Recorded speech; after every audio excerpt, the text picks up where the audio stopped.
Jadi dari 125 yang kita terima dulu, itu kalau saya lihat hanya 119 yang aktif. Berarti ada 6 orang yang tidak aktif ya untuk menjadi mahasiswa farmasi.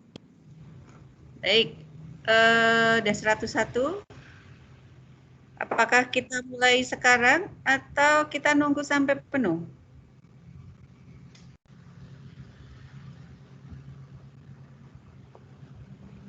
Klik link.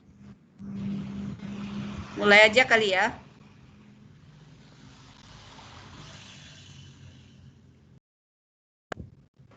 Iya, Bu. Kita mulai saja. Baik, hari ini saya diminta, tapi sebenarnya apakah suara saya jelas enggak ya? Jelas, Suara Bu. saya jelas ya? Jelas, Ibu. Jelas, Baik. Bu. Saya suka backgroundnya Mbak siapa? Virus. Ada opa-opa di belakangnya. Ini ya, Bu. Opa siapa tuh? Nggak tahu, Bu. Opa Saya apa nemu di Ajusi? Pinterest. Atau Ajusi. Ya. Baik, kita mulai saja kali ya. Hari ini saya diminta oleh Pak Hari untuk menyampaikan kuliah tentang pelarut organik ya. Jadi aplikasi dari pelarut organik itu untuk apa saja gitu ya. Baik, nanti waktunya kayaknya 2 pertemuan ya, dua sesi. Jadi nanti akan saya selesaikan sampai habis PPT-nya ya. Kita diskusi ya nanti ya. Nah, boleh saya share ya. Saya share PPT dulu. Bentar. Mana nih? Insanity share aplikasi pelarut. Oke. Baik, apakah sudah kelihatan PPT saya? Udah, Bu. Sudah, Bu. Sudah jelas ya? Oke, baik. Jadi saya akan memberikan kuliah hari ini untuk aplikasi pelarut organik gitu ya. Nah, kira-kira menurut kalian apa sih pelarut organik itu? Yang kalian kenal apa tentang pelarut organik? Ada yang sudah pernah mendengar atau sudah tahu ataupun sudah pernah memakai dan sebagainya? Ada yang tahu? Siapa ya? Tak tunjuk aja kali ya. Virus aja deh. Kan tadi wajahnya udah muncul. Yuk, Virus, apa itu pelarut organik?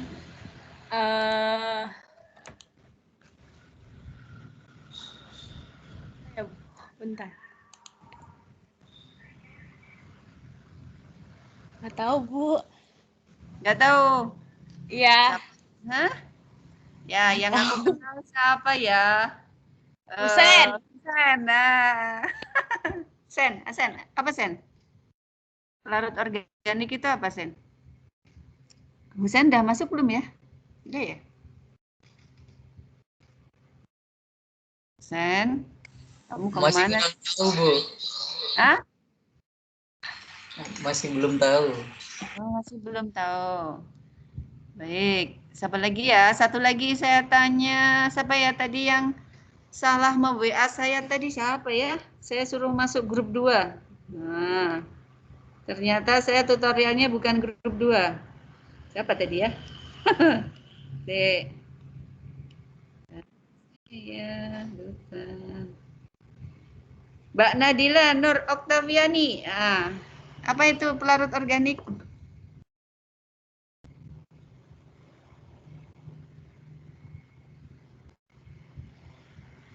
Halo, Mbak Nadila, udah ada belum? Jangan-jangan nggak ada juga. Nadila, Nadila jaringannya sepertinya nge-lag, Ibu. Oh ya, oke Mbak Cupi aja deh, Cupi.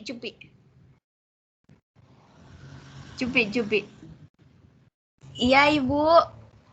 Ya, apa itu pelarut organik? Karena harus tahu dulu. Ya, yuk, apa Mbak Cupi? Bentar, Ibu. Itu tuh, Ya. tapi nggak tahu ya, Bu, kalau salah. Ya namanya juga belajar. Oke, salah nggak apa-apa. Jadi pelarut organik itu pelarut yang umumnya mengandung atom karbon, bukan, Bu? Umumnya mengandung Ya. atom karbon. Ya, betul, tapi belum sempurna. Ya, baik. Itu salah satu ciri Terima kasih, ya, Bu. ciri dari pelarut. Ya, terima kasih Mbak Cupi sudah memberi sedikit pencerahan bahwa kalian paling tidak Iya, ada Ibu. yang sedikit tahu Juga. tentang pelarut organik ya. Pelarut organik salah satu cirinya itu memang mengandung ini ya, mengandung atom C gitu ya. Namanya juga organik. Nah, nanti juga akan saya sampaikan tentang aplikasi. Jadi pemakaian pelarut organik di dunia kimia farmasi ataupun di kimia secara umum ataupun yang lebih luas lagi ya. Jadi kalian nanti punya gambaran tentang pelarut organik yang mungkin saat ini itu mungkin sudah pernah pakai ya. Contohnya misalnya ini, kalian pernah mewarnai kuku enggak? Cat kuku. Ada yang pernah mewarnai kuku? Pernah. Pernah. Nah, kemudian kalian menghapus cat kuku itu memakai apa? Aseton. Aseton. Ya, tahu siapa itu yang bilang aseton? Aseton. Aseton, ya. Jadi aseton itu adalah salah satu pelarut organik. Ya, nanti itu salah satu contoh saja. Itu ya. Salah satu contoh pelarut organik. Ketika ngecat tembok, tapi yang waterproof ya, bukan yang mudah larut dalam air. Itu pelarutnya apa? Kalau terlalu kental ditambah apa? Minyak cat ya? Iya, Kak. Ada yang pernah ngecat? Ngecat besi lah mungkin ya. Kalau besi kan nggak mungkin pakai cat tembok. Besi itu kan catnya cat besi ya. Dia adalah yang catnya itu adalah tidak mudah rusak oleh air atau waterproof. Nah itu pelarutnya apa kira-kira? Minyak cat ya. Minyak cat itu adalah aseton. Itu salah satu contoh. Kenapa? Ya. Thinner, Bu. Iya. Jadi cat itu kan besi itu dicat salah satunya adalah untuk melindungi agar tidak mudah berkarat gitu kan. Itu dilindungi oleh cat lapisan organik gitu ya, lapisan polimer gitu ya. Nah, itu biasanya senyawa organik dan itu nanti pelarutnya adalah minyak cat. Minyak cat itu aseton. Nah, itu contoh dari pelarut organik yang sering kita jumpai dan sering kita pakai sehari-hari. Gitu ya. Baik, untuk lebih detailnya mungkin saya jelaskan mulai dari sini. Kelihatan nggak nih? Nah, kita berdoa dulu. Bismillahirrahmanirrahim. Jadi kita akan membahas tentang ini, apa itu pelarut organik atau organic solvent. Gitu ya. Bahasa Inggrisnya itu adalah organic solvent, bahasa Indonesianya adalah pelarut organik. Gitu ya. Nah, namanya pelarut organik ini ya, solvent ini. Nah, ini biasanya bentuknya liquid atau cairan. Nah, halo. Kemudian dia berupa organic compound atau dia adalah senyawa organik. Nah, salah satu ciri dari senyawa organik adalah mempunyai atom C, seperti yang disampaikan Mbak Cupi tadi ya. Itu. Kemudian dia itu bisa larut atau dissolve pada organik atau organik compound yang lain atau senyawa organik yang lain begitu. Kemudian dia itu sifatnya lipofilik. Lipofilik namanya, filik itu suka, kalau lipo itu lemak, jadi dia suka lemak, jadi dia bisa melarutkan lemak, dia bisa bercampur dengan lemak. Itu adalah organic solvent. Kemudian ini yang paling sering kita sebagai ciri ya, kita kenal sebagai ciri organic solvent itu adalah volatile, usually volatile. Jadi dia mempunyai sifat volatile, yaitu sifat yang mudah menguap. Gitu ya, seperti aseton. Aseton itu kalian masukkan dalam botol, kemudian kamu biarkan beberapa saat tanpa tutup botol, itu pasti akan habis. Ya, dia karena mudah sekali menguap. Titik didih dari aseton itu sekitar 60 derajat Celcius, 60 berapa saya lupa tepatnya, tapi sekitar 60, sehingga dia mudah sekali menguap, habis gitu ya kalau kita tidak tutup secara rapat gitu. Dan kalian juga akan mudah sekali membaunya gitu ya, begitu dibuka tutupnya itu kan langsung terbau gitu ya. Nah, itu salah satu sifat dari si pelarut organik itu sifatnya volatile atau mudah menguap sehingga dia bisa masuk ke pernafasan kita sehingga kita bisa membau. Ini adalah apa itu pelarut organik. Nah, kegunaannya, aplikasinya itu apa gitu ya. Nah, ini bisa kita bedakan dalam dua kategori, yaitu kegunaannya sebagai solvent atau pelarut dan kegunaan untuk something else atau kegunaan yang lain. Nah, misalnya untuk solvent, kita mulai dari solvent. Nah, ini bisa untuk dissolution atau melarutkan. Gitu ya, seperti kalau kita mau mengecat itu tadi ya, terlalu kental, itu bisa kita tambahkan pelarut sehingga dia kekentalannya sesuai sehingga mudah untuk diratakan di permukaan tempat kita ngecat itu ya. Gitu. Kalau terlalu kental kan susah diratakan ya, gitu. Tapi kalau terlalu cair nanti warnanya tipis gitu. Ya, karena konsentrasinya rendah. Nah, itu nanti kita tambahkan solventnya atau pelarutnya itu sesuai dengan takarannya begitu. Selanjutnya sebagai solvent, pelarut organik ini sering dipakai untuk proses ekstraksi atau extraction, ya ekstraksi. Nah, ini nanti yang banyak sekali kita pakai di dunia kefarmasian yaitu untuk ekstraksi. Ya, misalnya kita mau mengambil komponen penting dari suatu bahan baku alam. Misalnya apa ya? Kita mau mengekstraksi contohnya apa ya? Alkaloid atau flavonoid yang ada pada daun tertentu atau pada batang tertentu atau pada buah tertentu. Nah, kita nanti untuk mengekstraksi bahan-bahan aktif tersebut, kita bisa memakai pelarut-pelarut organik. Nah, nanti kalian di blok berapa ya? Blok 8 lah insya Allah. Blok 7 kalau nggak salah. Ya, blok 7 untuk blok phytomedicine.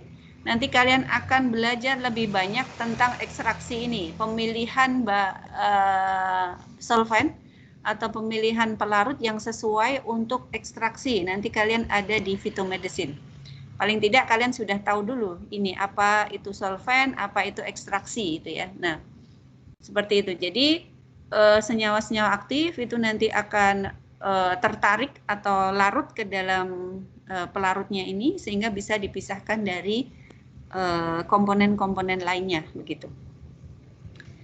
Ya. Nah, nanti ekstraksi itu modelnya ada banyak ya. Metode ekstraksi itu ada banyak. Ada metode panas, pakai pemanasan, ada metode pakai cara dingin ya. Bisa nanti ada yang namanya maserasi, ada perkolasi gitu ya. Ada maserasi, perkolasi, ada namanya infundasi. Banyak sekali ya metodenya, nanti kalian pelajari di blog lebih lanjut. Kenapa saya terangkan lebih jauh? Karena ini nanti kalian yang akan sering banyak memakai untuk ekstraksi. Ya. Tidak cuma untuk mengekstraksi bahan-bahan alam, tetapi ketika misalnya kita melakukan suatu sintesis, ya, sintesis di laboratorium mensintesis suatu senyawa tertentu, kita kadang memerlukan solvent ini untuk mengekstraksi senyawa yang kita inginkan dari hasil sintesis itu dengan raw materialnya kadang-kadang gitu ya, atau bahan-bahan lainnya begitu. Kemudian kegunaan sebagai solvent yang lain misalnya untuk degreasing, jadi untuk apa itu? Mengurangi ini ya, mencuci apa itu? Kalau misalnya kalau yang suka membersihkan motor sendiri gitu ya, itu yang gemuk itu, tahu gemuk ya, fat itu ya. Fat yang kotor-kotor itu dibersihkan dengan solvent itu. Biasanya kalau di bengkel mesin motor kita ataupun bagian tertentu dari motor kita itu dibersihkan pakai apa? Bensin ya, bensin atau kerosin itu ya. Bersihkan sehingga dia akan bersih lagi gitu. Kemudian kegunaan lain tadi juga sudah saya sampaikan untuk paint ya, untuk cat gitu ya, pelarut, untuk dies, untuk coating ya. Pelapisan coating ini juga nanti akan kita pakai di dunia kefarmasian. Contohnya untuk coating tablet misalnya ya.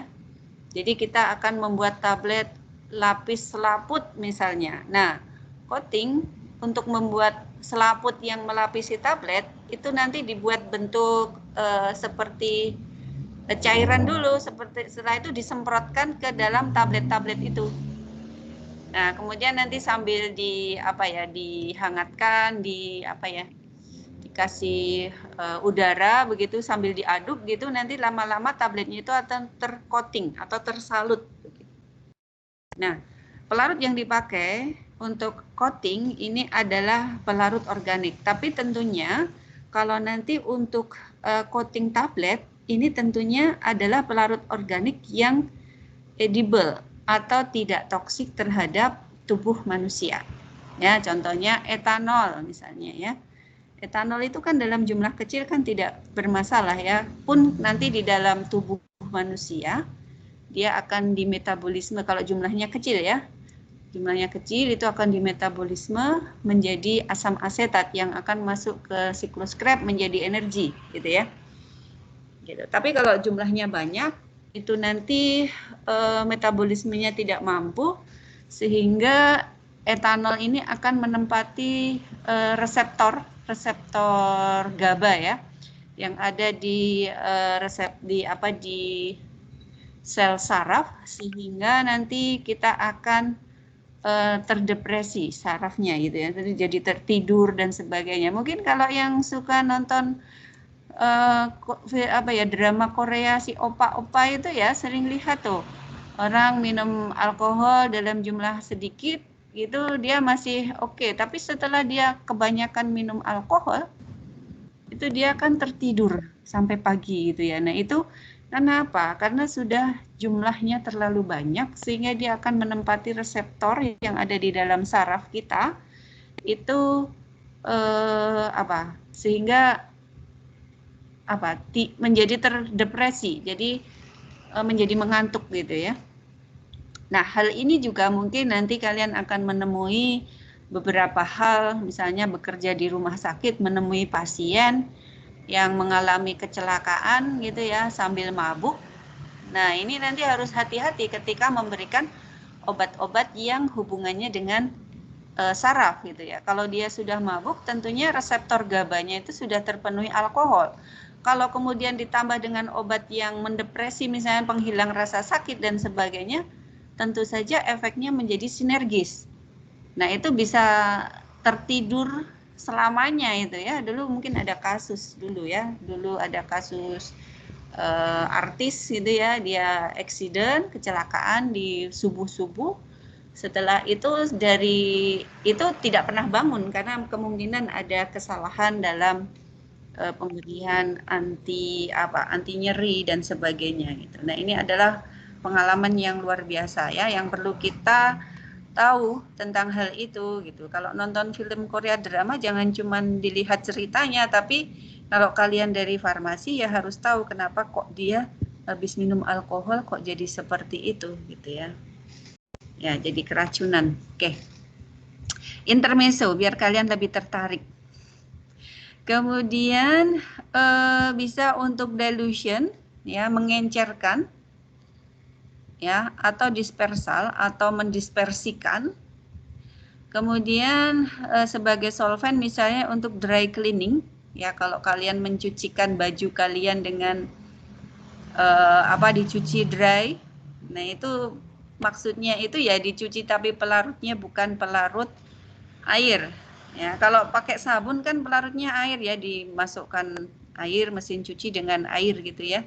Kalau dry cleaning itu cuma di spray-spray begitu ya, tapi itu pakai pelarut organik. Nah, kenapa bisa kering ya? Karena dia mudah menguap gitu ya. Gitu.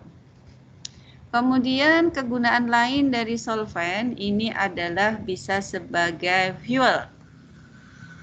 Ya. Fuel atau bahan bakar.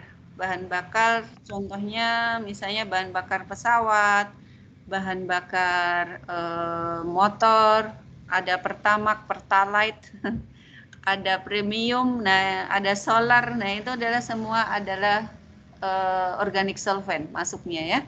Tapi dia kegunaannya untuk bahan bakar. Feedstock itu untuk oli apa itu? Misalnya di dalam mesin ada ini ya, oli ya. Nah itu di situ feedstock atau drug abuse. Ya bisa juga untuk drug abuse. Disalahgunakan. Harusnya untuk something else tapi digunakan untuk penyalahgunaan obat. Kalian ada yang pernah dengar namanya ngelem? Pernah dengar nggak ngelem? Pernah, Bu. Kalian pernah coba belum? Belum, Bu. Enggak, Bu, belum. Enggak Mau coba saya Belum ajari. dan Enggak. Kalau mau saya ajari. Tapi Gimana harapannya caranya? jangan pernah mencoba. Ngelem, lem itu lem apa itu? Aika Aibon ya, biasanya yang Aibon. dipakai kan Aika Aibon. Tapi benar loh, jangan dicoba ya. Enggak, Bu. Nah, drug abuse itu pakai ini lem Aika Aibon itu kan pelarutnya kloroform. Nah, pelarutnya adalah organik solvent ini. Jadi lemnya itu dibau-bau, akhirnya dia akan ini merasa ngefly karena tadi reseptor GABA-nya itu sudah terduduki. Jadi reseptornya ada di situ, reseptornya ada di saraf. Sehingga akan terasa ngefly. Ya, ngefly entah lihat cowok jadi cewek atau nenek-nenek jadi cewek cantik dan sebagainya. Lihat apa sawah dikira danau mungkin ya. Nah, seperti itu. Itu penyalahgunaan untuk solvent ya. Ini biasanya kita jumpai pada anak-anak jalanan itu ya. Anak-anak jalanan yang biasa di perempatan-perempatan itu kalau dia bawa lem Aika Aibon atau lem apa sajalah dia membau-bau itu, nah itu dia sedang melakukan drug abuse atau penyalahgunaan solvent ini untuk apa? Dia ambil efek farmakologinya untuk ngefly, gitu ya. Oke, selanjutnya organic solvent juga kita bisa pakai sebagai beverage atau minuman. Tapi ini hanya yang bisa dipakai adalah apa? Etanol. C2H5OH. Ya. Selain itu berbahaya. Seperti metanol. Metanol itu dalam waktu hitungan detik, kalau minum etanol di dalam tubuh itu akan diubah menjadi metanol. Metanol itu adalah bentuk aldehid dari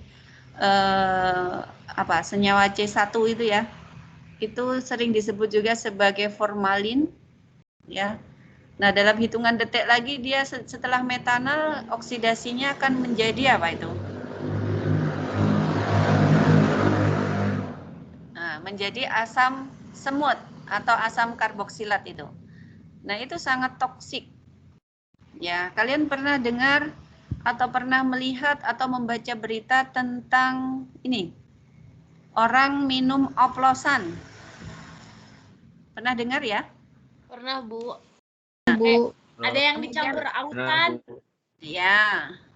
Nah, itulah mereka menyalahgunakan pelarut organik etanol.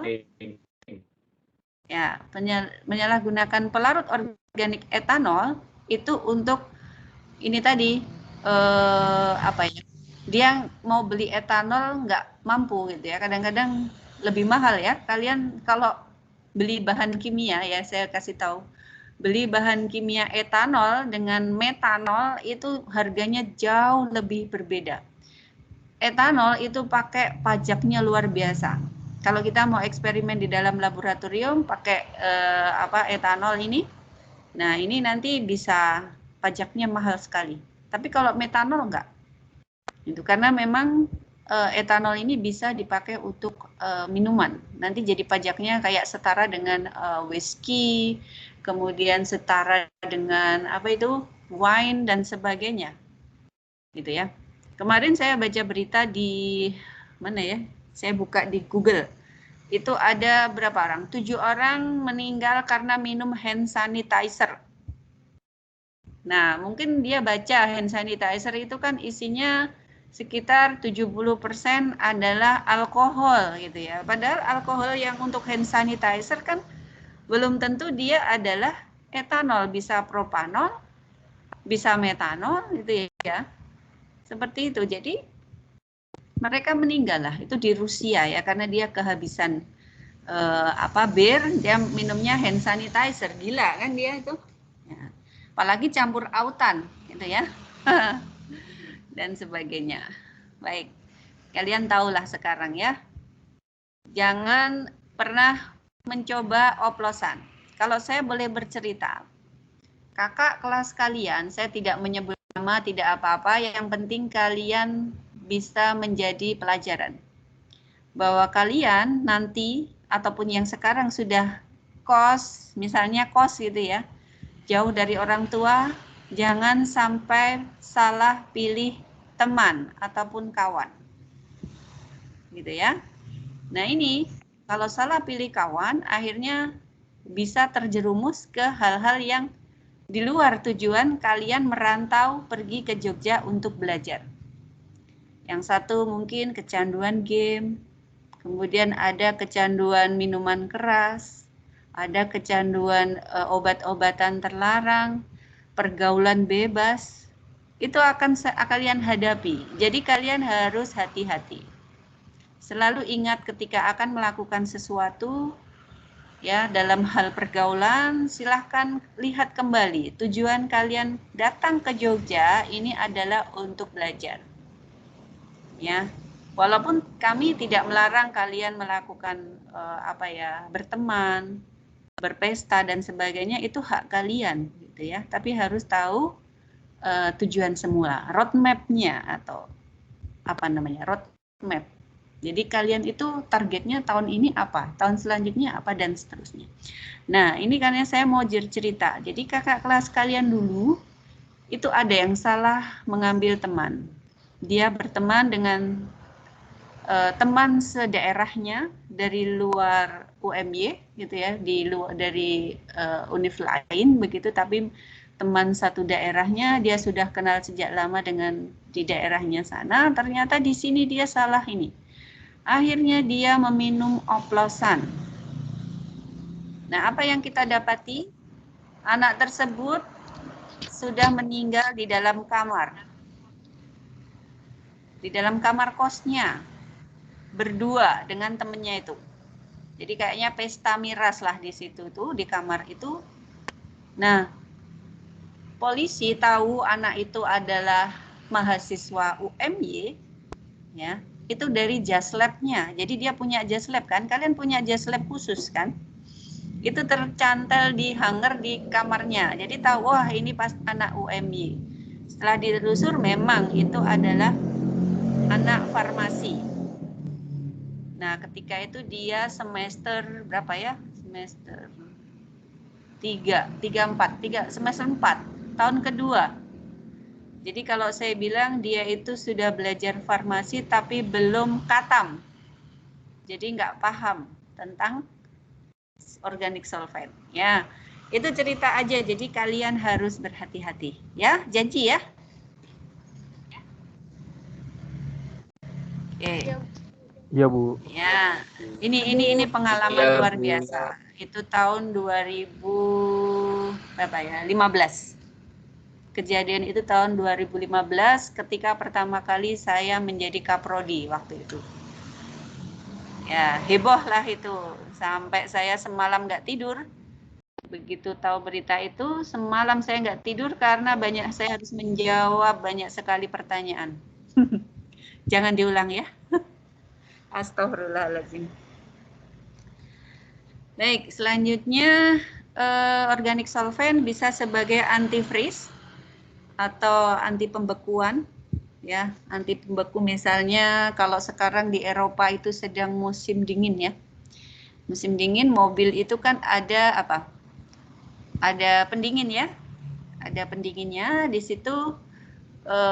Kalau cuman air, suhu di sana di bawah 0 bisa sampai minus 20. Itu kalau di dalam airnya tidak ditambahkan antifreeze, itu airnya membeku, mobilnya nggak bisa jalan panas ya, seperti itu. Organic solvent bisa juga sebagai bahan eksplosif seperti TNT, ya, trinitro, TNT, trinitro, toluen. Nah ini juga nanti yang concern di environment atau di lingkungan hidup tentang polutan. Polutan organic solvent ini sudah sangat parah. Ya, nah ini nanti saya jelaskan sedikit tentang pengganti solvent, gitu ya, green solvent nanti. Ya, baik saya lanjutkan. Nah ini beberapa kelas atau beberapa penggolongan dari organic solvent itu ada kita bisa golongkan dalam alifatik hidrokarbon. Ya, jadi senyawa hidrokarbon dengan rantai normal, contohnya gasolin, bensin ya.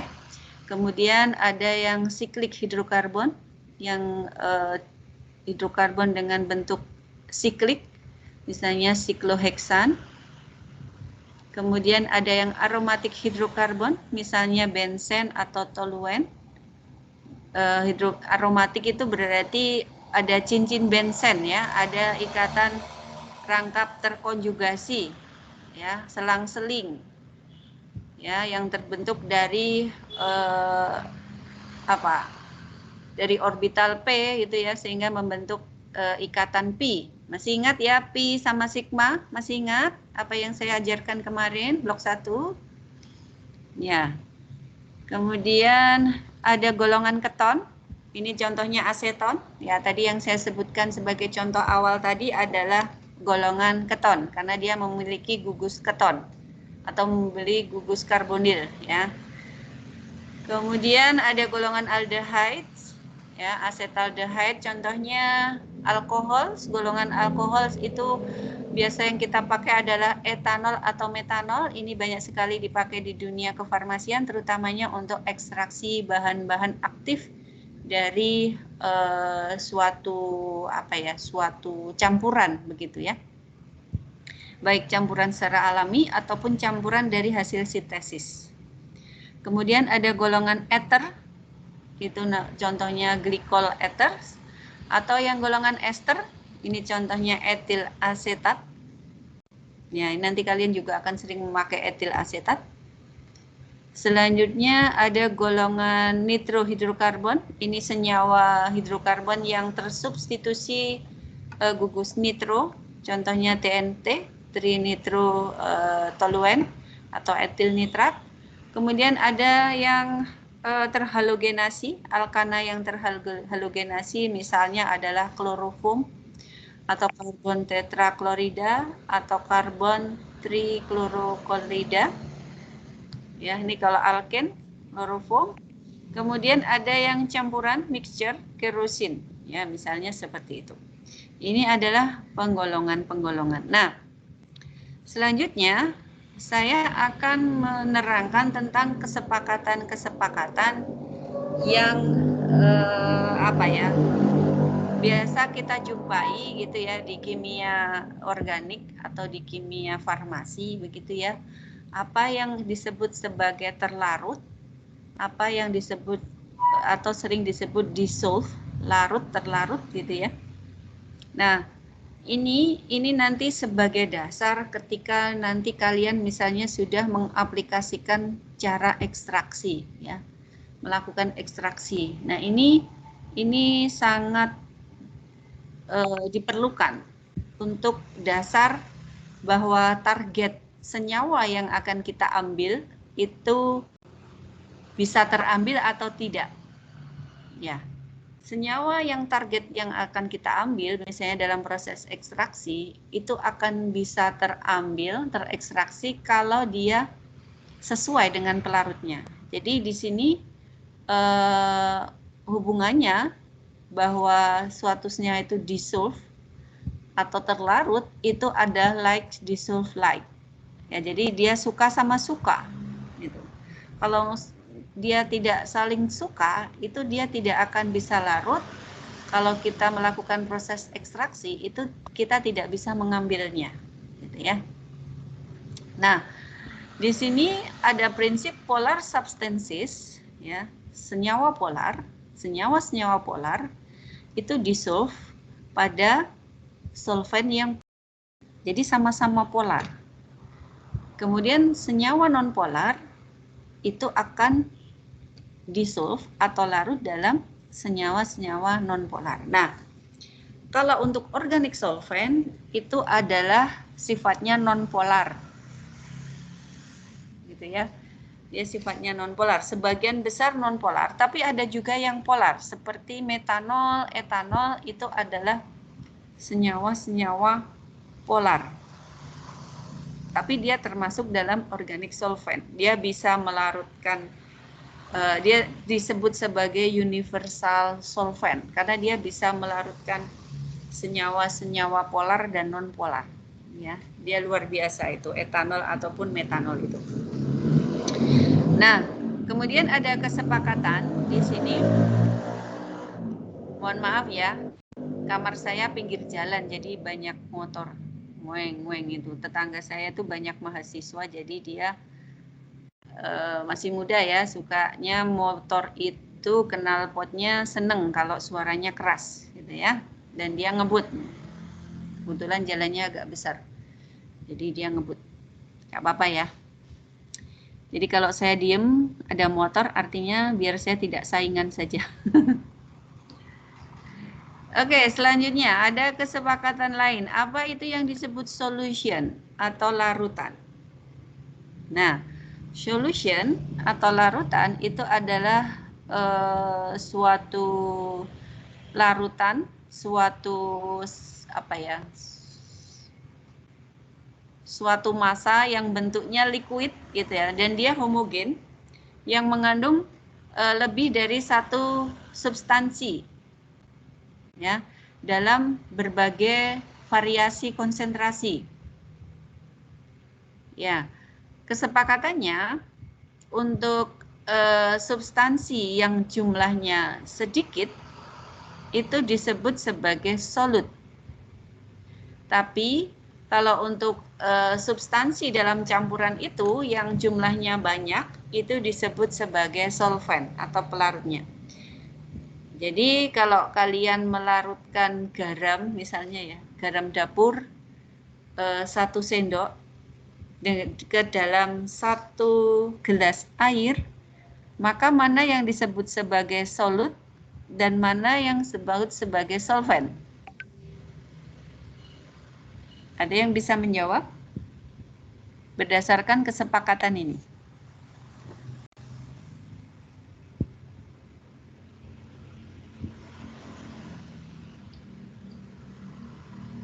Solut garam.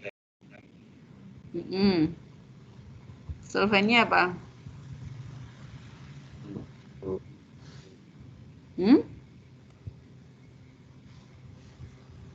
Ya.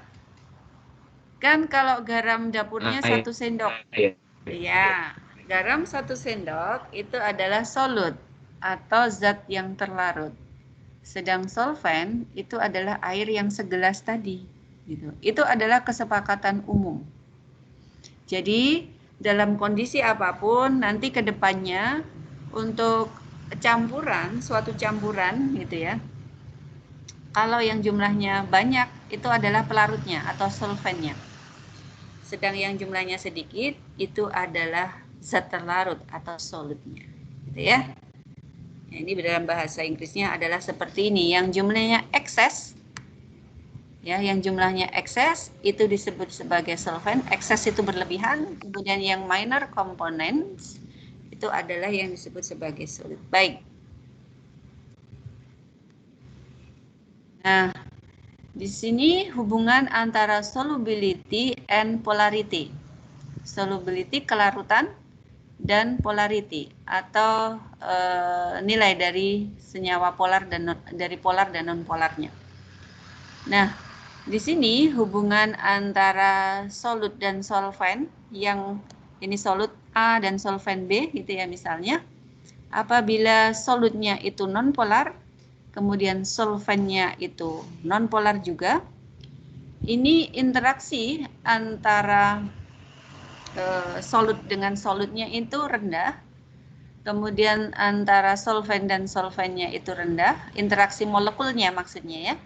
Kemudian interaksi antara solut dan solventnya itu juga rendah. Dan hasilnya hubungan antara ini ya, keduanya ini adalah mempunyai solubility yang tinggi. Jadi dia akan tersoluble dengan baik atau terlarut dengan gitu ya. Kemudian kalau misalnya solutnya itu adalah nonpolar, kemudian solventnya polar, di sini interaksi antar molekul senyawa solutnya itu lemah. Kemudian dalam solventnya itu sangat kuat. Kemudian ini tentunya kalau kuat sama lemah itu menghasilkan suatu interaksi antar molekul solut dan solvent ini juga lemah. Dan ini solubility-nya atau kelarutannya itu rendah. Atau mungkin juga tidak bisa larut. Mengapa? Karena untuk memutus hubungan antara ini ya, solvent yang polar, yang mempunyai interaksi molekular strong, sangat kuat, ini akan sangat susah. Ya, untuk memutus ini susah. Sehingga ini menjadi susah untuk larut. Jadi solubility-nya menjadi rendah. Sebaliknya juga kalau di sini polar dan non-polar juga seperti itu. Dia tidak bisa terlarut dengan baik. Atau bahkan mungkin tidak bisa terlarut. Tapi kalau polar dengan polar, ya, solutnya polar, solventnya polar, di sini ini sama-sama interaksi antar molekulnya itu kuat, sama-sama kuat, baik antar molekul dan antar molekul yang sejenis dan molekul yang tidak sejenis sama-sama kuat. Ini akan menghasilkan solubility atau kelarutan yang yang tinggi. Jadi bisa larut dengan baik. Itu ya. Ini petanya seperti itu. Jadi kalian bisa membayangkan kalau solutnya polar, solventnya non polar, tentunya tidak akan bisa larut. Begitu juga sebaliknya, gitu ya. Nah, ini contoh gitu ya. Dari kemungkinan-kemungkinan tadi. Kalau tadi kan saya gambarkan dalam tabel. Kalau ini saya gambarkan dalam gambar. Mudah-mudahan akan lebih bisa dipahami. Gitu ya. Jadi polar solut dalam polar solvent. Jadi ini tadi kalau di tabel tadi adalah yang nomor 4. Polar dengan polar. Nah, ini menghasilkan suatu campuran yang dissolve ya, atau terlarut. Misalnya tadi saya contohkan garam dapur, bisa terlarut dalam air. Nah, itu bagaimana sih kisahnya sehingga si garam dapur itu bisa larut di dalam air? Nah, ini ceritanya adalah seperti pada gambar ini, gitu ya. Mana? Jadi solvent polar ya itu bisa ini ya, memisahkan ion-ion yang ada di dalam garam dapur sehingga tersolvatasi. Ya, tersolvatasi. Tersolvatasi itu dia akan dikelilingi oleh, jadi ion-ion kalau NaCl, garam itu kan NaCl. Na dalam air dia akan menjadi Na positif, dia akan dikelilingi oleh air. Gitu. Kemudian Cl Cl ini kan dia merupakan ion negatif yang mana dia juga bisa dikelilingi oleh air. Tapi coba diperhatikan bahwa posisi air yang mengelilingi Na dengan yang mengelilingi Cl itu posisinya berbeda. Ya. Kalau yang Na ini posisi oksigen ini menghadap ke Na. Tapi sebaliknya, kalau yang Cl, ini posisi oksigen yang merah itu adalah menjauhi Cl. Kenapa seperti itu? Karena memang di dalam Na+, ini muatannya positif, kalau oksigen itu kan memiliki pasangan elektron bebas, sehingga dia akan memberikan elektronnya ke sana, sehingga terbentuk solvasi itu. Begitu sebaliknya yang ini justru kebalik. Kalau ini justru yang Cl-nya yang memberikan elektronnya ke sana, gitu ya. Seperti itu. Nah, proses ini disebut, kalau yang mengelilingi, yang mensolvasi suatu solut ini adalah air, maka disebut sebagai hidrasi atau hydration. Gitu ya. Seperti ini, jadi kalau ini di dalam gelas gitu ya, misalnya sesendok garam NaCl, nanti kita aduk, prosesnya adalah seperti ini. Ya, masing-masing akan menghidrasi. Seperti itu. Sehingga NaCl itu bisa larut di dalam air. Ya, prosesnya adalah seperti ini ya. Ini tadi positif dan negatif ion. Oke. Kemudian kalau polar solute ya, yang terlarut itu polar, di dalam non-polar solvent hasilnya apa? Hasilnya adalah does not dissolve. Jadi tidak akan terlarut. Seperti itu. Nah, contohnya apa? Contohnya adalah garam dapur di dalam pelarut non-polar seperti terpentin atau gasolin atau bensin ya. Kita akan mendapatkan bahwa garam dapur itu tidak bisa terlarut di situ. Mengapa seperti itu? Karena ikatan antar molekulnya ya, interaksi antar molekul si garam dapur itu sangat kuat atau very strongly ya. Nah, ini si non-polar solvent ini tidak bisa memutus di situ, tidak bisa mengatasi itu, ya. Nah, ini energi yang diperlukan untuk saling berinteraksi antara garam dapur itu disebut lactis energy ya. Dan ini untuk memotongnya itu diperlukan suatu energi yang cukup tinggi sehingga dia tidak mampu begitu ya. Gambarnya adalah seperti ini. Misalnya ini adalah garam dapurnya gitu ya. Dia memiliki ionic force yang sangat kuat gitu ya. Di sini ada solvent pelarut nonpolar sehingga dia tidak bisa memutus ikatan ini. Sehingga dia tidak bisa dissolve, tidak bisa terlarut. Begitu. Kemudian selanjutnya kalau nonpolar solute dalam nonpolar solvent ini sama-sama nonpolar, ini akan menghasilkan suatu campuran yang terlarut sempurna, dissolve. Ya, contohnya apa? Wax atau parafin ini akan larut di dalam gasolin atau bensin misalnya ya. Kemudian keduanya ini memang merupakan senyawa nonpolar sehingga dia bisa akan mudah terlarut. Nah, di sini interaksi antar molekul parafin ataupun si gasolin ini mempunyai interaksi yang lemah dan kita sebut sebagai van der Waals attraction ya. Dan ini sangat mudah diatasi juga atau diputus oleh van der Waals attraction juga oleh solvent. Jadi sama-sama ini ya van der Waals sehingga dia van der Waals attraction sehingga mudah untuk diputus sehingga bisa campur dengan sempurna. Contohnya ini misalnya ini senyawa nonpolar solid seperti wax ya, lilin gitu ya. Nah, ini antar molekulnya mempunyai van der Waals attraction ya.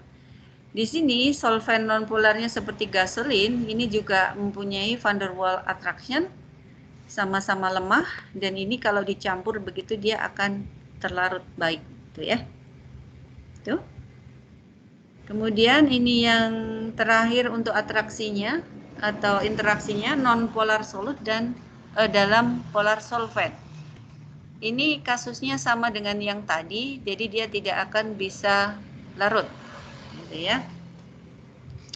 Di sini nonpolar molecules ya, senyawa yang kita larutkan itu mempunyai atraksi yang sangat lemah ya. Ini tidak akan mampu mengatasi lactis energi ya, atau kalau itu di dalam melarutkan garam dapur seperti tadi saya contohkan. Tapi ini terbalik ya, sebentar. Oh ya, ini hubungannya dengan yang solid nonpolar.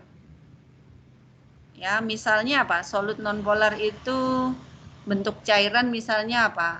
Minyak ya. Minyak kemudian kita campurkan dengan air. Gitu ya. Polar solvent contoh yang paling mudah adalah air. Kalau polar solvent organik, metanol, ini nanti dia akan campur gitu. Tapi ini polar solvent yang nah di sini ini si minyak yang mempunyai atraksi yang lemah dengan energi yang lemah ini ya. Ini tidak bisa memutus interaksi antar molekul air yang mempunyai energi ikatan sangat kuat karena dia memiliki yang disebut sebagai hydrogen bonding. Gitu. Jadi ini dia tidak bisa memutuskan ikatan hidrogen bonding itu sehingga antara minyak dengan air itu tidak bisa bercampur. Contohnya seperti ini ya. Jadi ini nonpolar solid, kemudian dicampur dengan pelarut air. Nah, ini tidak bisa tercampur. Kita tahu di sini bahwa air, antar molekul air ini membentuk hidrogen bonding. Jadi ini si oksigen dalam air itu kan mempunyai pasangan elektron bebas ya. Dan dia bisa berikatan dengan H yang di sini. Karena kan O itu kan elektron withdrawing ya. Jadi dia akan menarik elektron yang ada di di atom H gitu ya. Sehingga di sini H itu lebih elektropositif dan O-nya lebih elektronegatif begitu sehingga dia akan terbentuk ikatan seperti ini. Ya, jadi tidak bisa diputus ikat hidrogen bondingnya gitu.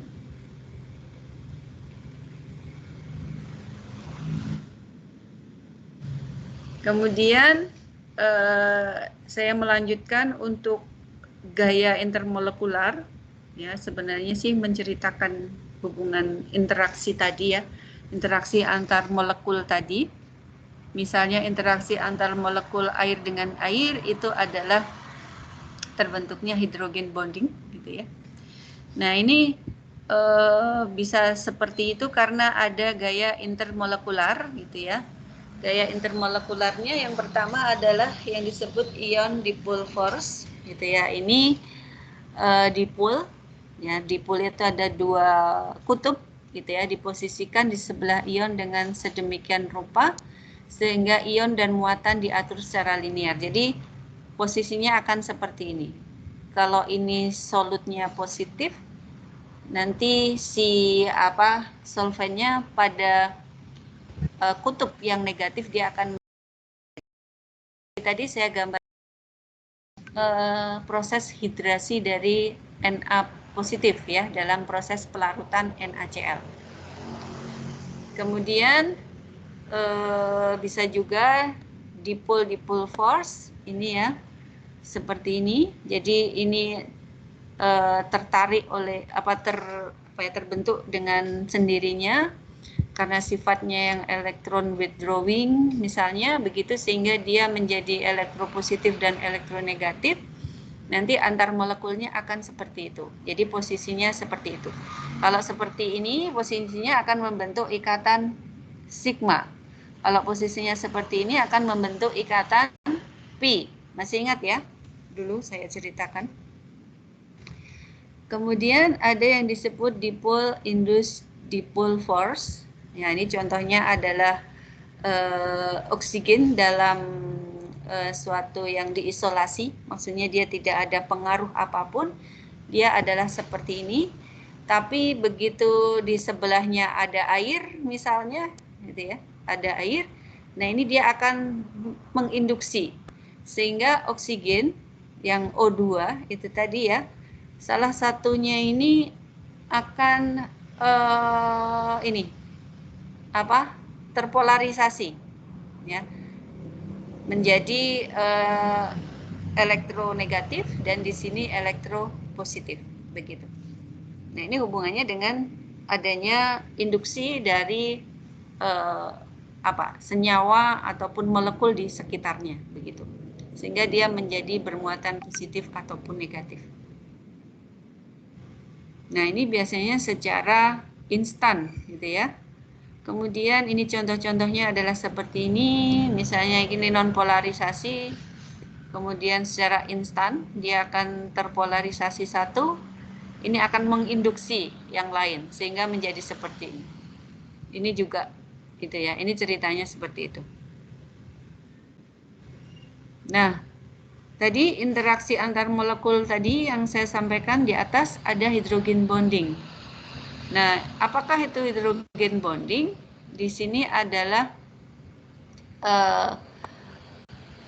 ikatan itu terbentuk itu dalam suatu liquids atau cairan gitu ya, yang mempunyai gugus hidroksi atau OH atau gugus lain gitu ya, dengan hidrogen atom bond yang mempunyai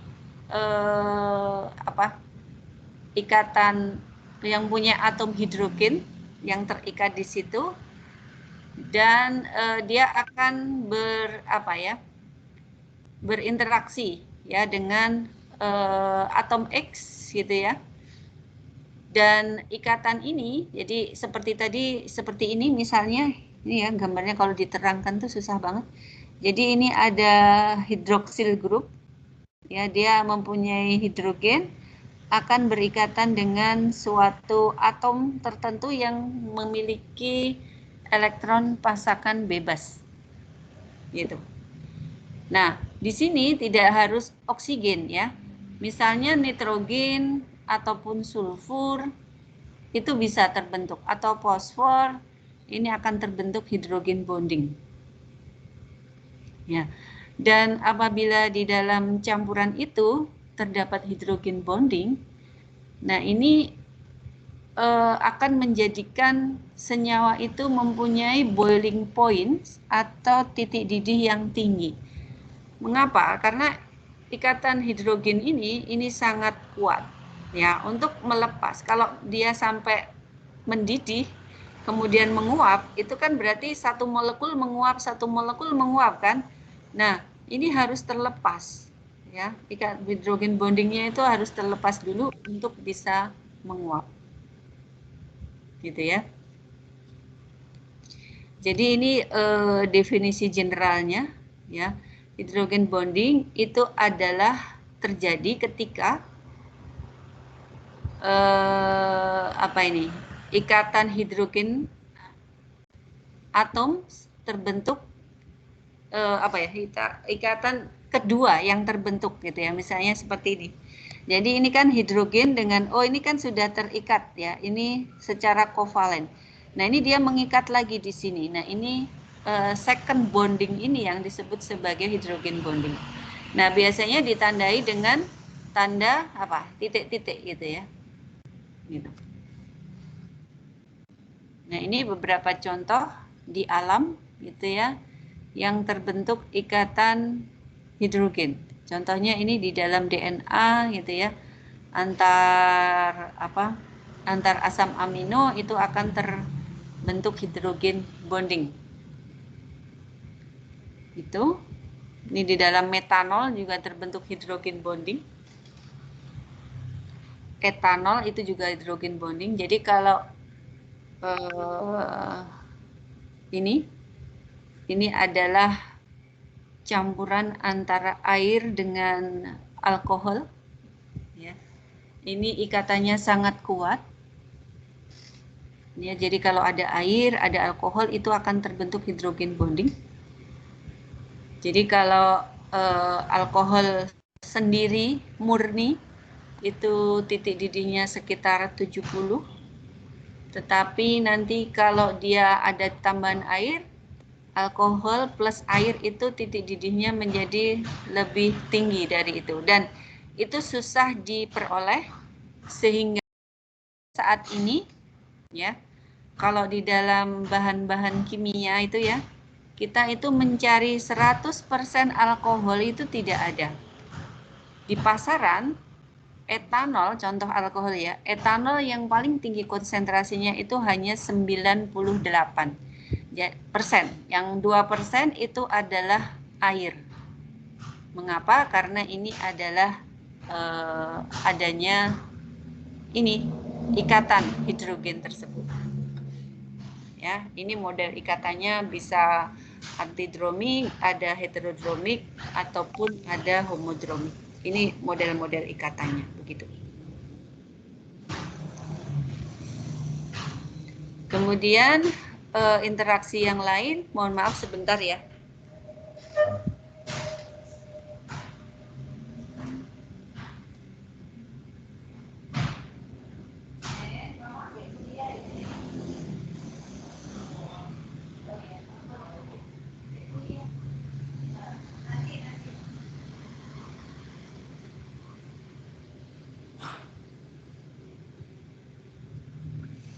Mohon maaf, anak saya main basket. Habis online, disambi sebentar basket. Soalnya kan online semua ini kuliahnya. Ya, sampai mana tadi? Ya, sampai ini ya untuk interaksi yang lain, interaksi antar molekul yang lain, misalnya adalah EPD atau EPA, interaksi, gitu ya. Elektron pair donor, elektron pair aseptor. Nah, ini hubungannya dalam pembentukan ikatan kompleks, ya. Pembentukan ikatan kompleks.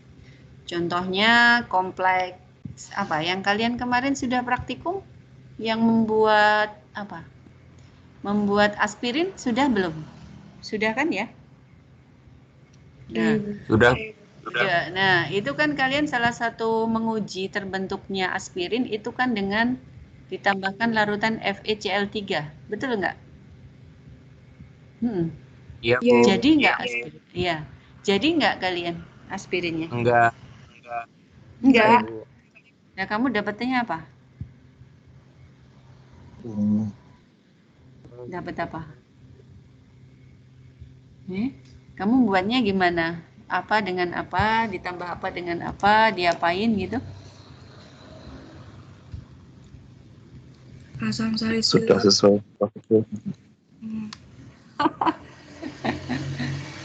Asam salisilat ditambah anhidrida asam asetat. Gitu. Kemudian katalisnya apa katalisnya? Cl. H2SO4. Ya, harusnya jadi asam asetil salisilat toh.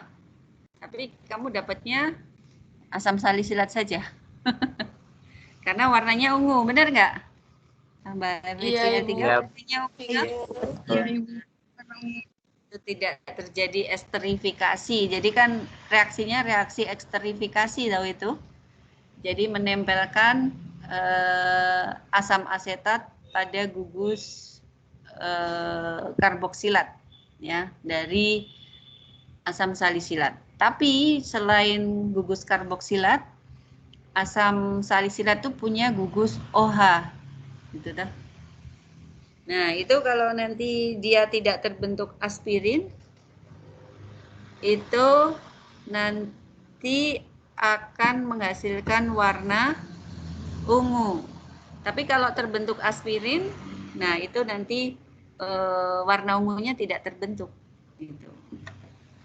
Nah, proses terjadinya warna ungu itu adalah proses ini, elektron per donor, elektron per aseptor. Jadi dia terbentuk senyawa kompleks ya, yang lebih intens warnanya, biasanya seperti itu.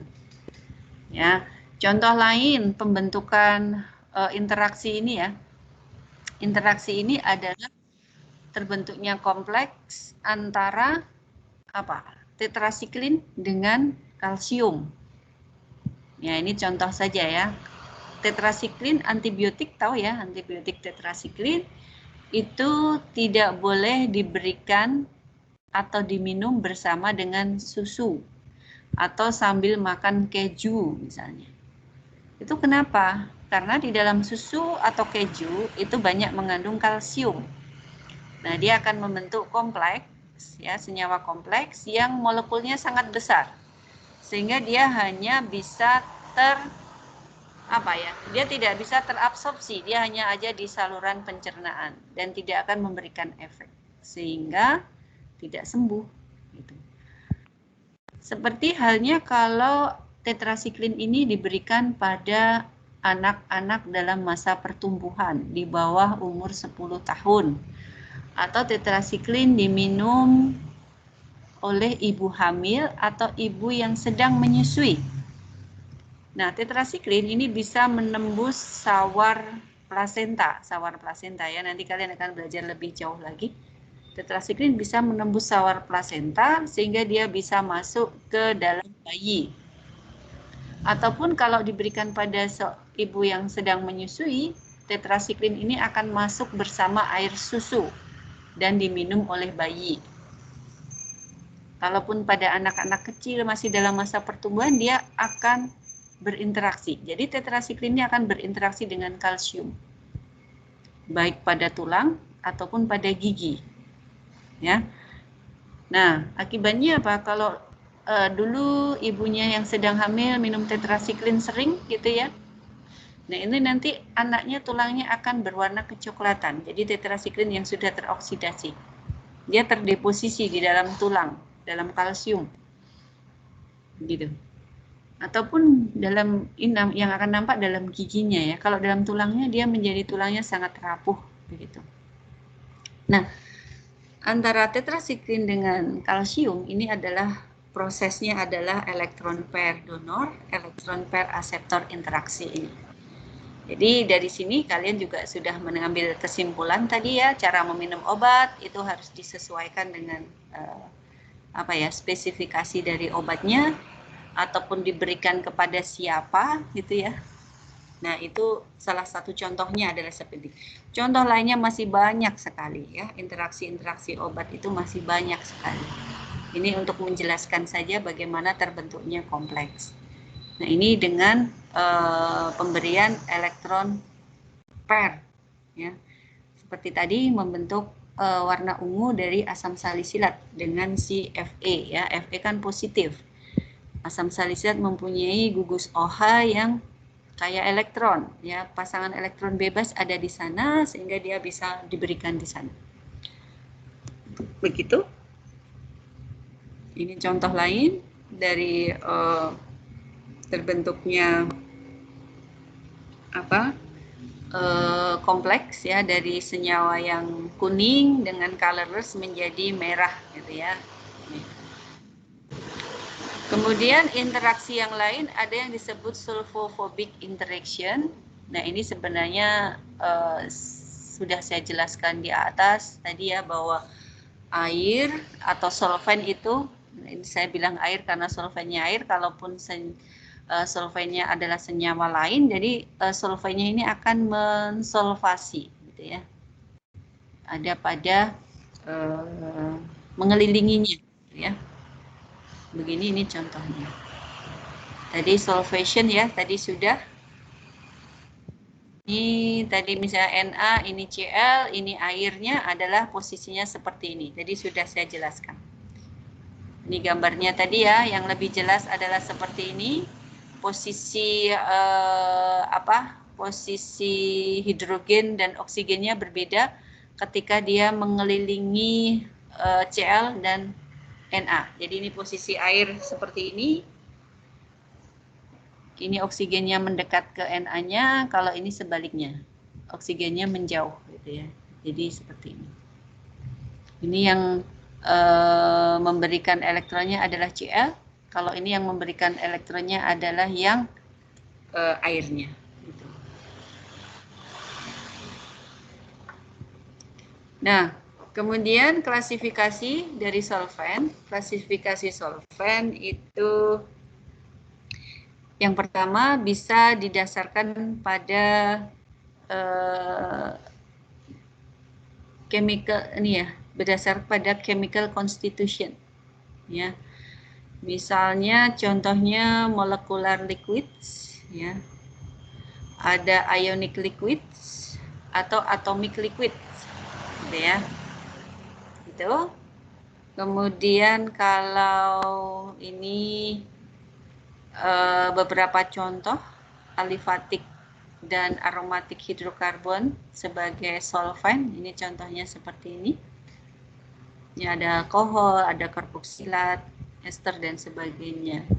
Kemudian klasifikasi yang kedua adalah klasifikasi solvent berdasarkan physical constant. Ya, misalnya untuk melting point, boiling point gitu ya.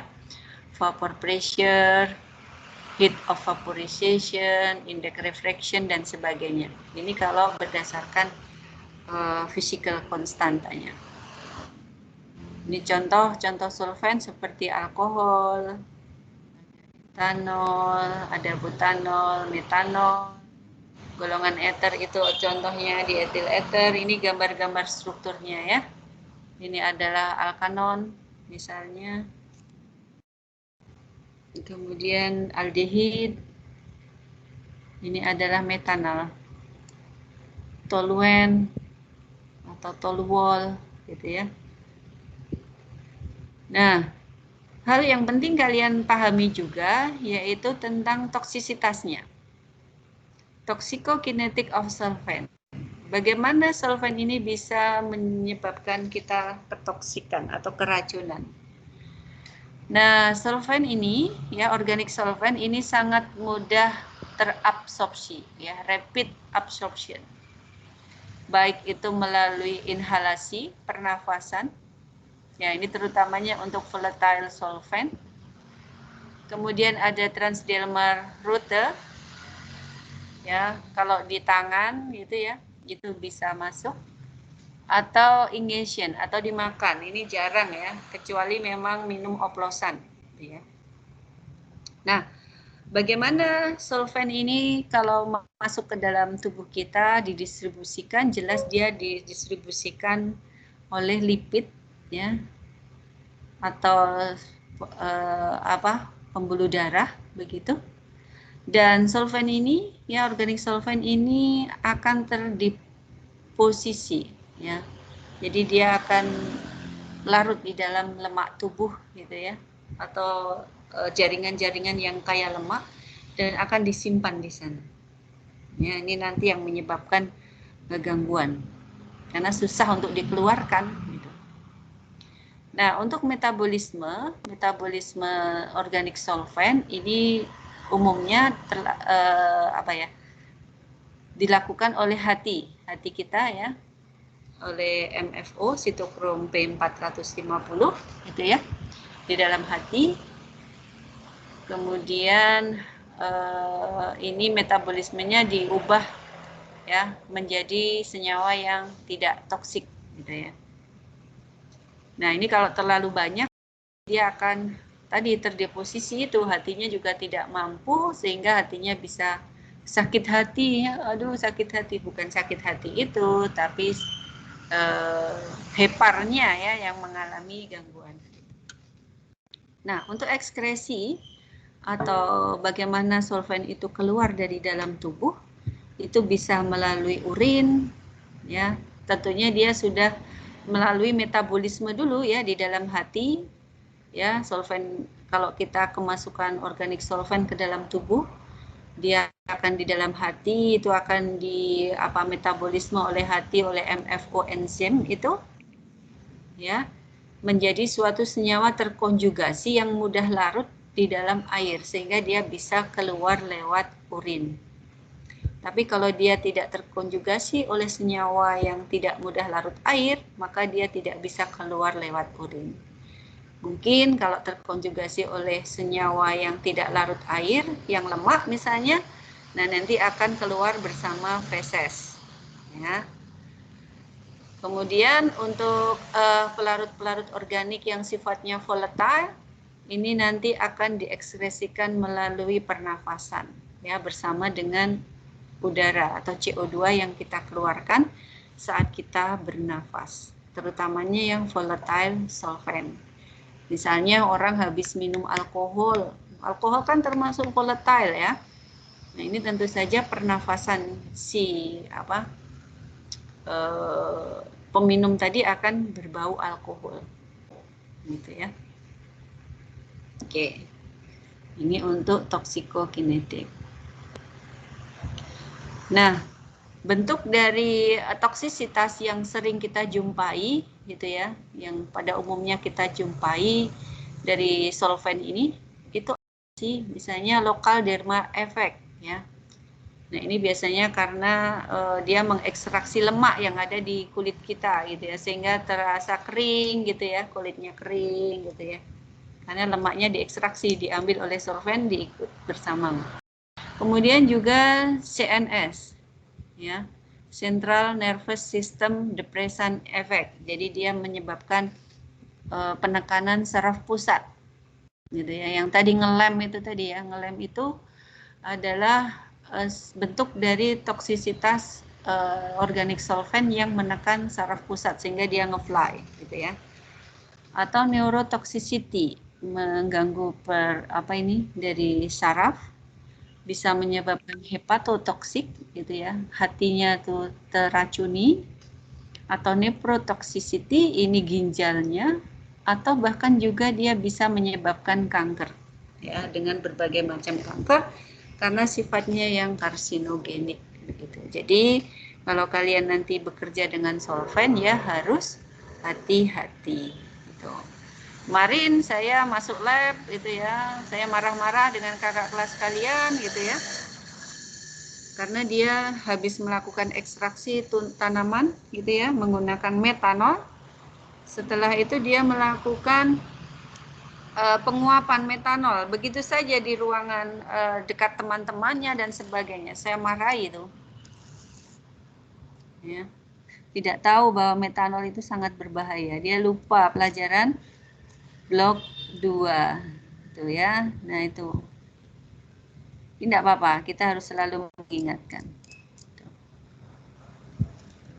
Oke, sekarang saya mau sedikit sharing tentang apa itu green solvent. Ada yang pernah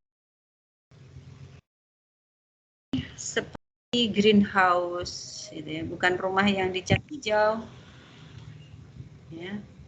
Greenhouse, green solvent, green technology. Ingat? Ada yang pernah dengar? Nah, ini artinya adalah solvent yang ramah lingkungan. Ya. Nah, ini kalian perlu tahu ini green solvent ini. Gitu ya. Nah, ini adalah beberapa latar belakang gitu ya. Mengapa perlu mencari alternatif solvent dari organic solvent yang sudah commonly used, yang sudah biasa dipakai gitu ya. Nah, ini karena solvent itu sangat penting sekali, gitu ya, sangat penting sekali di dunia kefarmasian, di dunia kimia analisis dan sebagainya, gitu ya. Mengapa sih kita cari alternatif itu? Karena yang pertama, bahwa solvent itu memegang peranan yang sangat penting, gitu ya, pada area dalam teknologi seperti yang saya sebutkan tadi, dalam farmasi untuk ekstraksi misalnya,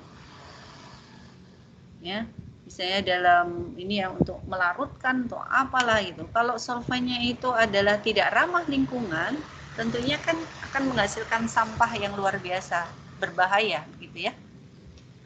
Kemudian bahwa solvent ini apa ya, bisa menimbulkan berbagai masalah di lingkungan. Termasuk juga ini senyawa-senyawa yang volatile atau senyawa yang mudah menguap atau VCO, biasanya VCOS ya, volatile organic compounds. Nah, ini kalau rilis di udara gitu ya, di atmosfer, ini kan bisa berbahaya. Ini salah satunya sekarang yang apa, CFC itu ya. Apa yang untuk AC. Gitu ya. Makanya sekarang banyak diganti biar tidak pakai itu karena bisa menyebabkan depletion apa? Ozon. Ozonnya bolong. Jadi pelindung apa namanya? Ozon yang melindungi bumi itu nanti bolong sehingga nanti sinar UV dan sebagainya masuk dengan bebasnya dan itu sangat berbahaya begitu ya. Selain itu, mengapa mencari alternatif solvent? Gitu ya, karena memang market ya, perdagangan solvent gitu ya salah satunya. Kemudian ini yang terpenting lagi yang paling bawah itu high cost spend on environmental technology, much of which is end of pipe equipment ya. Jadi ini adalah masalah yang paling umum. Jadi untuk membersihkan solvent dari alam itu lebih tinggi biayanya daripada kita membelinya, kita melakukan ininya. Ya. Ini jadi untuk membersihkannya itu sangat mahal gitu. Nah, ini kalau mungkin saya sedikit overview gitu ya. Penggunaan solvent secara luas di industri kimia gitu ya. Misalnya dalam sintesis chemistry gitu ya. Bahwa solvent itu dipakai untuk medium, jadi dalam suatu reaksi kimia, terutamanya untuk industrial scale, ya, dalam industri yang besar gitu ya. Kalau di dalam lab kecil ya, tapi kalau dalam yang ini ya, ini menjadi sangat penting ya.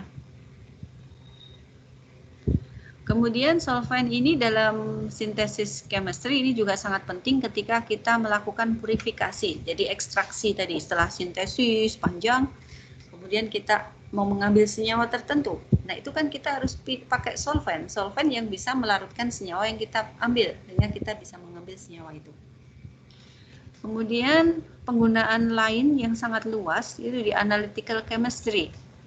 Ya, dalam sampel-sampel, dalam preparasi sampel ya sebelum dilakukan spektroskopi misalnya, itu perlu dilakukan ekstraksi yang memerlukan solvent gitu ya. Kemudian dalam analytical misalnya menggunakan high performance liquid chromatography atau thin layer chromatography, kita juga memakai mobile phase atau fase gerak gitu ya yang dipakai untuk analisis itu. Jadi memang sangat penting ya kegunaan dari solvent, organik solvent. Kemudian contoh lain misalnya dalam kristalisasi gitu ya. Rekristalisasi untuk mempurifikasi atau memurnikan senyawa tertentu dari semacam apa ya, sintesis untuk mendapatkan sebuah kristal itu biasanya memakai organic solvent. Nah, ini mengapa begitu banyak peran dari solvent ini di dalam industri kimia, dalam analisis, dalam dan sebagainya. Nanti itu kita perlu mencari pengganti. Nah, ini untuk aplikasi yang lain, solvent misalnya ya. Untuk coating, tadi saya sebutkan coating, cleaning, extraction. Extraction yang ini misalnya contohnya decaffeination, kopi. Ya, kalau kita punya kopi, kan ada orang ingin minum kopi tapi sakit perut karena terlalu kafeinnya terlalu tinggi, jadi ingin direndahkan kafeinnya. Seperti white coffee misalnya. White coffee itu adalah kopi biasa, tapi dia dilakukan pengurangan kafeinnya, ya, dengan ekstraksi. Ya, bisa memakai bensen, memakai C2CL2 gitu ya, ekstraksi, dikurangi kafeinnya sehingga orang yang sakit perut ketika minum kopi ini menjadi tidak sakit, ya, karena kafeinnya menjadi rendah.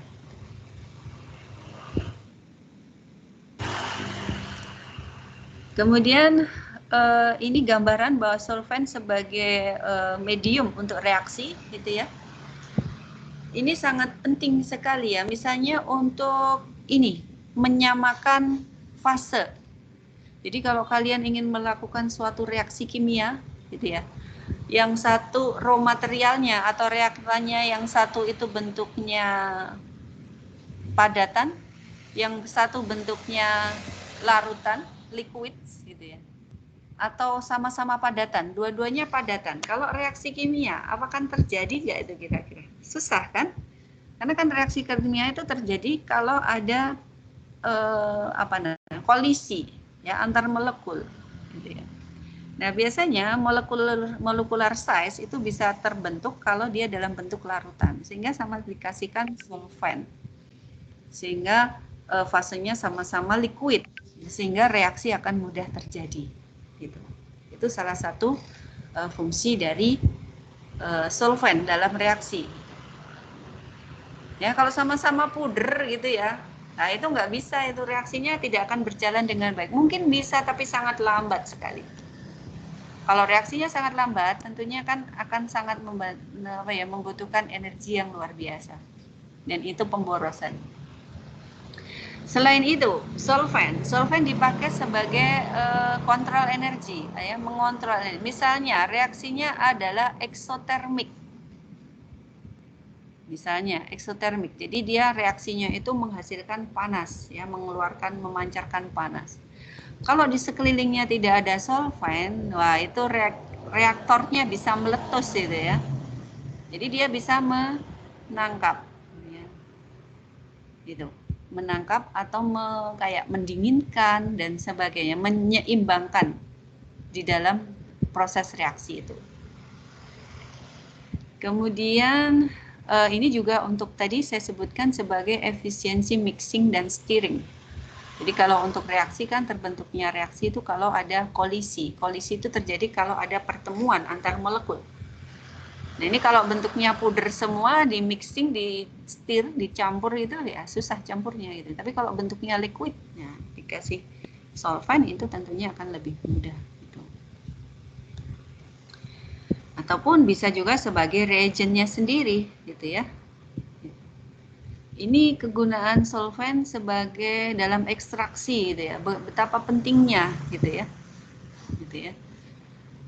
Seperti tadi sudah saya ceritakan banyak, misalnya mau mengekstraksi zat-zat aktif dari tumbuhan, itu perlu solvent.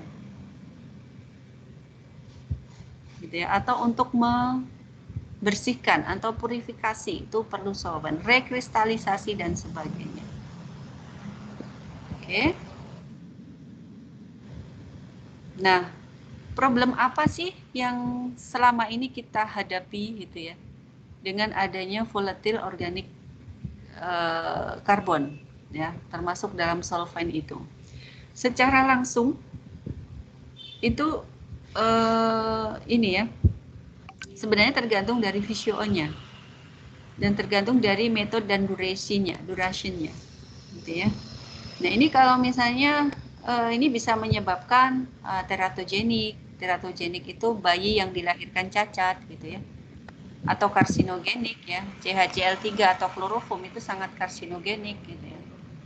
secara direct juga bahwa organic solvent itu kan flammable ya. Dia volatile dan flammable. Flammable itu mudah terbakar. Dulu waktu blok 1 kan sudah ada skill tentang pengenalan lab ya. Nah, dia sifatnya flammable. Dicontohkan ada etanol, satu lagi apa itu? Benzen atau apa itu? Yang flammable. Yang satunya HCl sama air kan? Nah, itu yang termasuk organic solvent itu adalah etanolnya dan satu lagi apa? Benzen atau apa ya? Karena dia flammable. Kalian coba pakai ini enggak? Api gitu. Siapa yang menyala? Sifatnya itulah yang sangat berbahaya. Ya. Kemudian juga bisa menyebutkan peroxide formation. Peroxide formation ini nanti bisa menimbulkan radikal bebas, ya. Ini sangat berbahaya. Kemudian secara tidak langsung bahwa pemakaian solvent, organic solvent yang berlebihan tidak terkontrol, ini bisa menyebabkan bolongnya ozon depletion, lubang. Ya, ini contohnya adalah CFC. Ini yang biasa dipakai di AC ya, klorfluorokarbon. Nah, ini sudah tidak boleh dipakai lagi. Dia mempunyai lifetime dalam atmosfer itu 640 tahun. Nah, ini apa yang akibatnya adalah global warming potensial. Jadi menyebabkan global warming. Ini indeksnya adalah 14.000. Ya, CF3Cl itu. Jadi kemudian CCl4. Ini juga sudah sering tidak dipakai. Ini 35 tahun. Ya. Dia bisa terdegradasi. Yang ini adalah 640 tahun.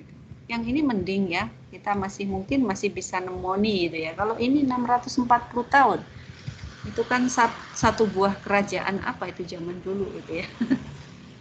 Kemudian ini ya, efek tidak langsungnya memang adalah global warming. Jadi warming, pemanasan global ya.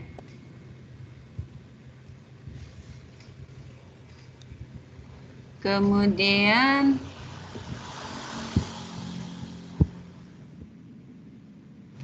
apa sih yang kita lakukan atau pendekatan-pendekatan apa yang kita lakukan untuk mengatasi masalah-masalah yang sudah saya sebutkan tadi, gitu ya. Nah, ini adalah salah satunya adalah solvent replacement atau mengganti solvent dengan solvent-solvent yang lebih environmentally friendly, ya. Contohnya ini.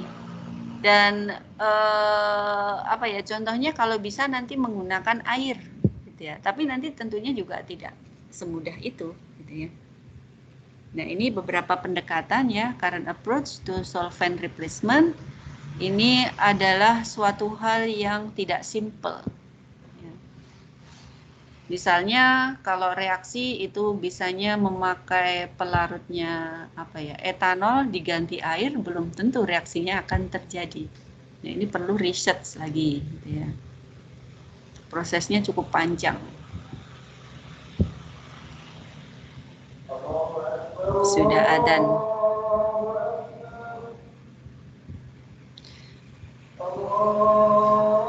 Kemudian mungkin saya lanjutkan sedikit lagi. Nah, ini strategi yang dipakai untuk replacement solvent. Itu yang pertama adalah meminimalisasi penggunaan solvent. Ya, kalau tidak harus pakai solvent ya. Kalian dengar azan keras nggak? Biar adzan dulu ya. Itu soalnya persis di depan rumah saya, itu masjid. Sebentar ya. Iya, Bu. Ya, 2-3 menit. Nanti kita lanjutkan.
Saya lanjutkan sedikit lagi, mungkin 2-3 slide lagi sebelum saya tutup.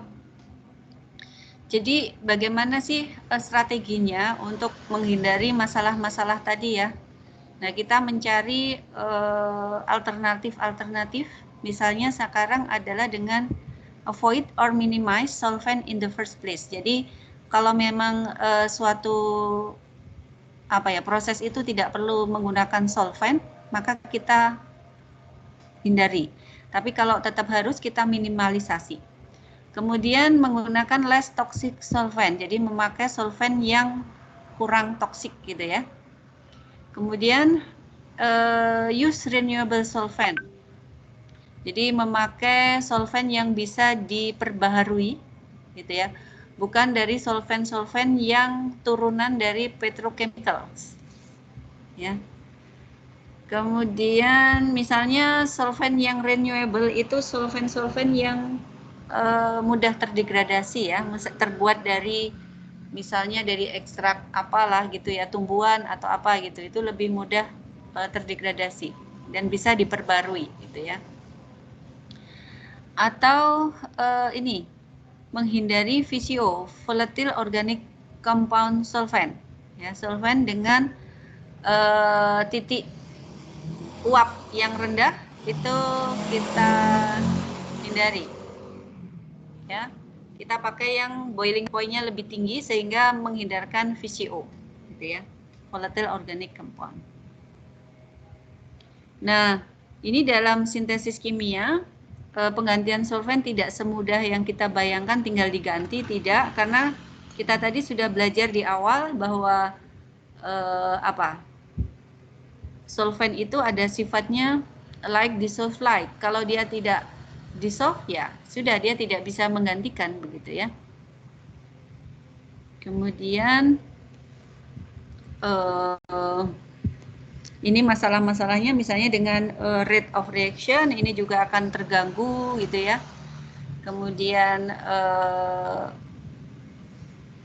outcome of reaction, jadi hasil itu mungkin juga tidak akan sesuai atau seperti kalau kita memakai solvent. Ini adalah pandangan-pandangan penggantian solvent, akibat-akibatnya yang akan kita peroleh kalau kita mengganti solvent itu tidak semudah yang tinggal diganti, tapi itu harus melalui sebuah penelitian yang panjang gitu ya, research. Tapi Walaupun begitu, mau tidak mau harus diupayakan untuk diganti dengan solvent-solvent yang lebih ramah lingkungan, begitu.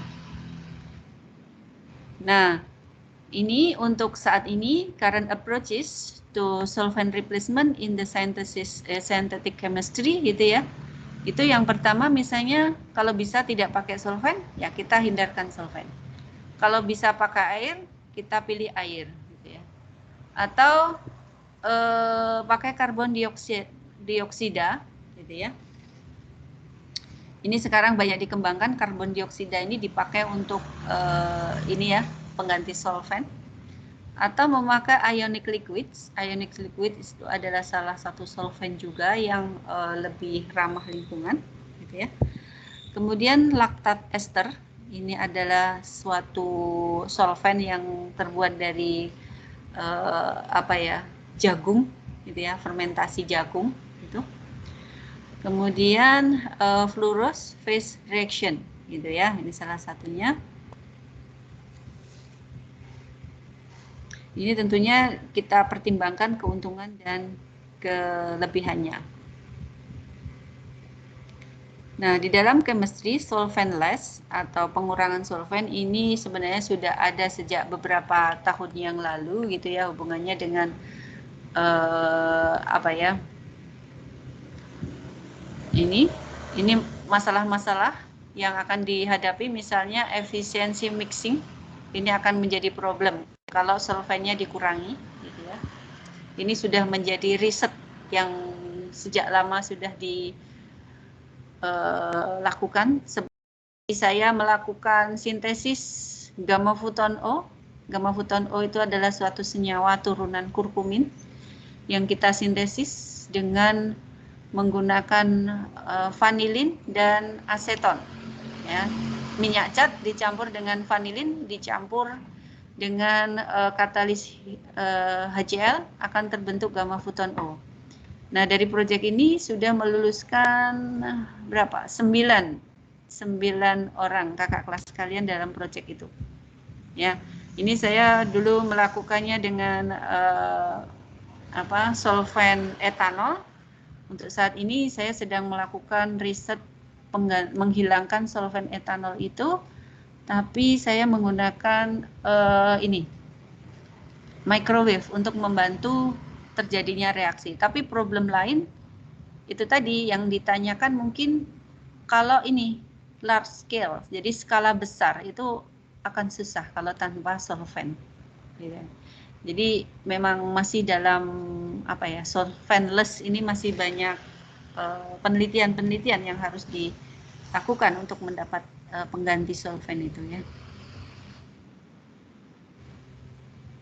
Nah, ini kalau air sebagai medium untuk reaksi, ini bisa mengurangi VCO, gitu ya, murah, gitu ya. Kemudian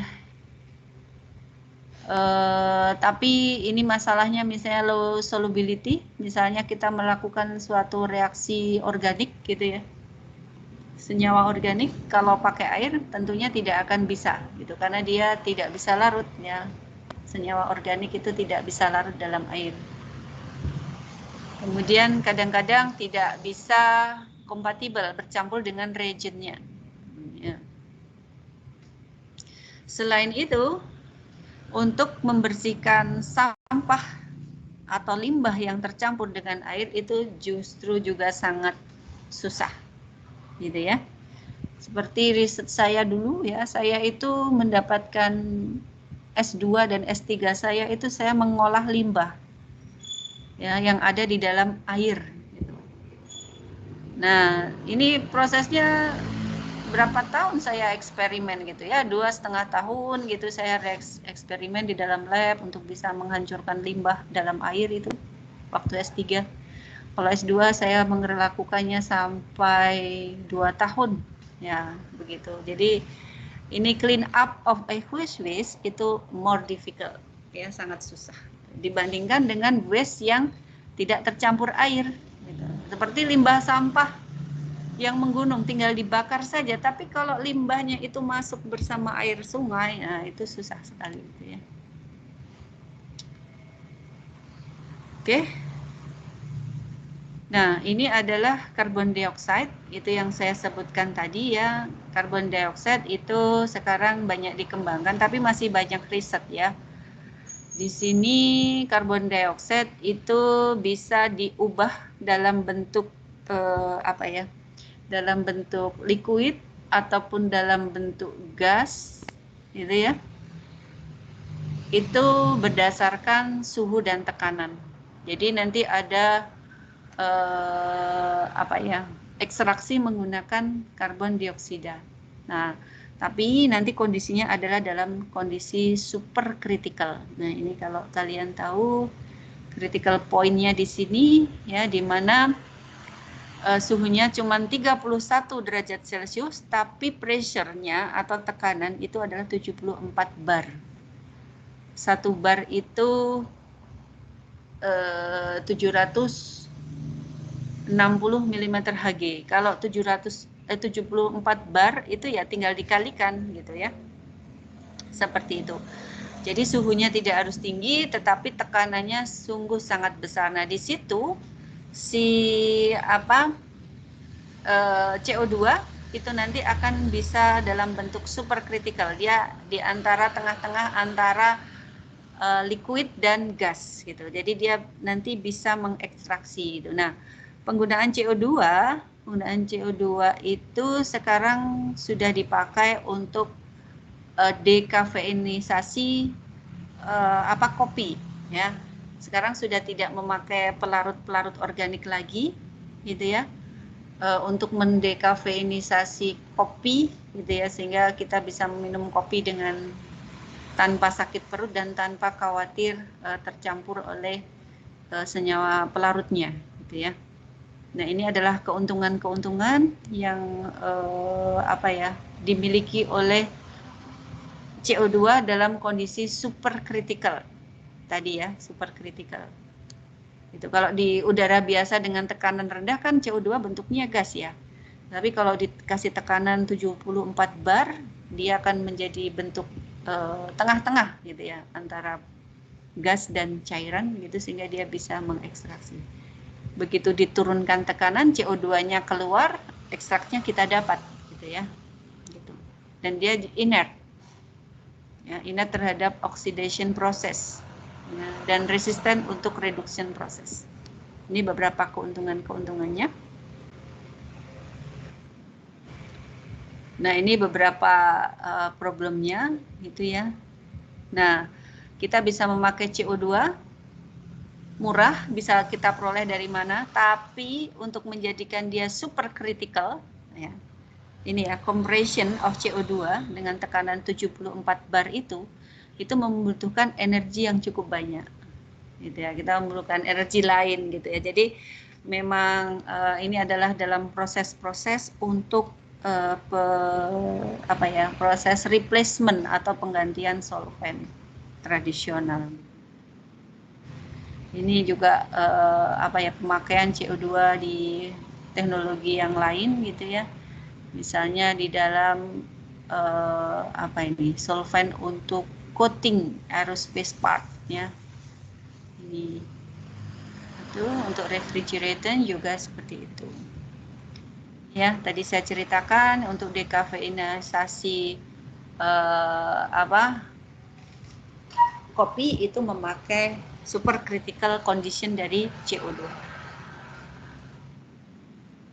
Ini juga untuk kromatografi juga bisa. Jadi dia nanti pakai supercritical dari CO2, gitu ya. Ini juga sebagai reaction medium, ini reaksi-reaksi apa saja yang bisa dipakai, gitu ya, untuk supercritical CO2. Ini ada hydrogenation, epoxidation, radical reaction, dan lain-lain. Ini ditulis oleh seorang ahli Oaks ya, ini ya, tahun 2001. Untuk chemical synthesis juga ada, ini di sini.